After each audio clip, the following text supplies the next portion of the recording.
Hi, I thought I'd take the chance while I was over here in Denmark at Bergers Smithy with Henrik, just to quiz him a little bit on the design of his bar shoes. The first one I really want him to talk about is a hard bar, and this is a front hard bar. And I'd like him to share with us, and with me and with you guys, some of the thought processes that have gone into the design of this shoe, because I find some of the design aspects very intriguing. So Henrik, could you please talk us through your thoughts that you put into this shoe for us? Yeah, I developed this shoe. It's taken a long time where I've been starting up my project and stopping it again. But in the end, this was the product. And the reason for this becoming the product is I've been trying to mimic the ground surface of the foot to the shoe. So I've been giving it, the hard bar, I've been giving it a shape of the frog, still so it stays on top of a soft surface. I've also been giving it an equilibrium type toe or a radius type toe. So because I think it's really important that we fit to the perimeter and keep the foot strong instead of pulling it underneath. It needs that support. Then, because it's a thing I use a lot, bar shoes, hard bar shoes, I needed it to be less complicated to carry a lot of different styles in my truck. So they are designed with 3 clips, all of them toe clip, side clips, as you can see here, side clips. So that means that you only need to carry one size of each shoe to actually have a toe clip shoe or side clip shoe or just a plain shoe with no clips. I've also been thinking a lot when we apply this and the downforce, the gravity on the horse when it moves. I really think it's important to make a bigger seating so you get that room for the foot to sink into the shoe without harming the foot. I have been also, in my thought process, been thinking we have this long arm, I mean the whole leg, both front and hind. It's like almost if you take a shaft 1.5 meters long and put a weight in the bottom of and just swing it along. It needs to be, the weight ratio on the shoe really needs to be in the right position to think about the horse welfare.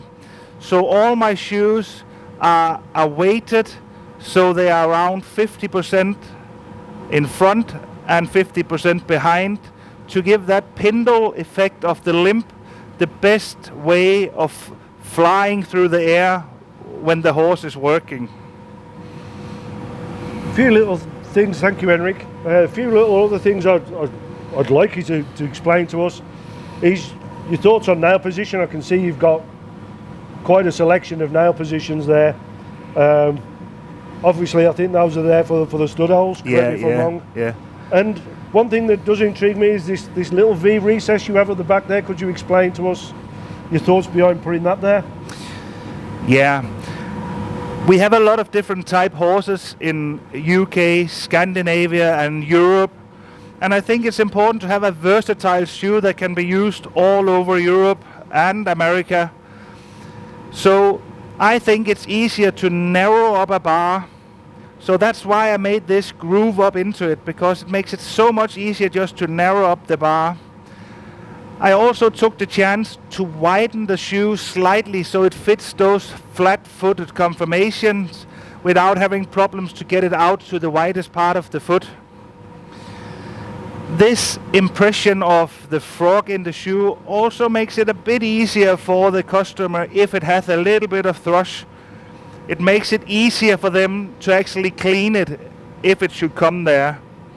And again, it's made so that it gives traction without giving too much weight on the horse.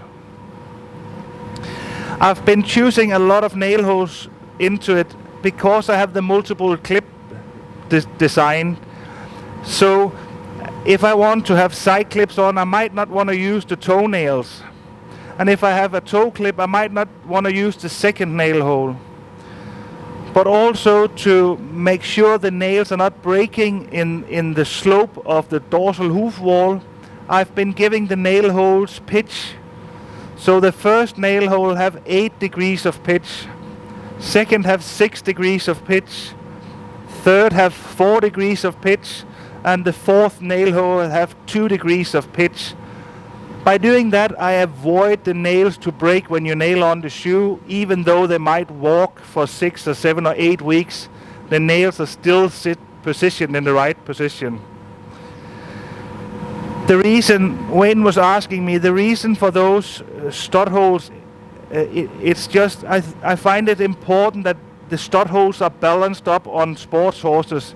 So not one stud is further forward than the other side, because that will rotate the limb when it's in ground contact. So on the front, the stud holes is a little bit further forward in the shoe for safety of the horse, and in the hinds they're a little bit more to the back.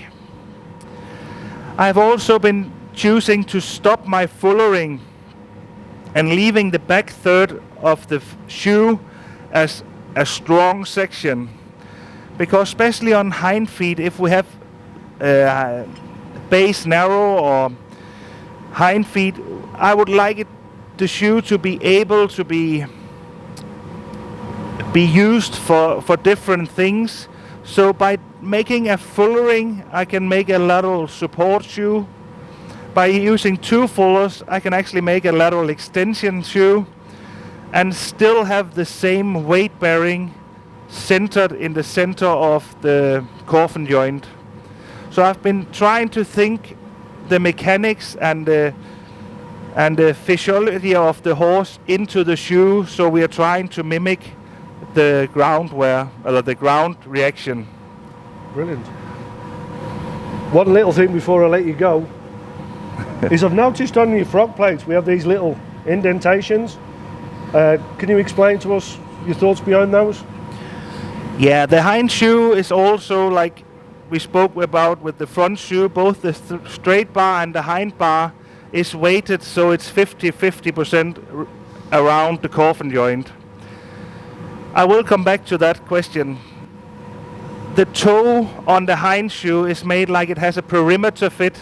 So if you have a really worn dorsal wall, you can leave the toe clip on the hind shoe. It's quite a big, strong toe clip. You can leave that and still make sure the horse is not overreaching, because the toe edge is saved off for not overreaching. The bar is made slightly wider in the section to make it float on the soft surfaces, but also to give enough wear if they are driving with it or they are walking on hard surface. And the reason for this tip again is that when the horse comes into landing, I don't want that tip to catch the ground first. I want it to be a smooth landing, so we don't get a lot of debris in here and that's catching the foot. So by doing that, I'm trying to mimic the footfall again. That's also why the edges are slightly touched here, to have a soft but still stable landing. All the shoes, they come with the feature you don't need to grind them that much. They are already pre-saved on the edges and in the landing in the bar. So we don't get that hard, snappy landing. We get a softer landing into the ground. Thank you, Henrik. That's cleared a lot of things up for us. And hopefully I can speak for the rest of the farriery profession. Thank you for your thoughts and the way what you've put into these shoes, because I can tell you they've made my life a lot easier, especially shoeing sport horses. So I'd like to thank you very much.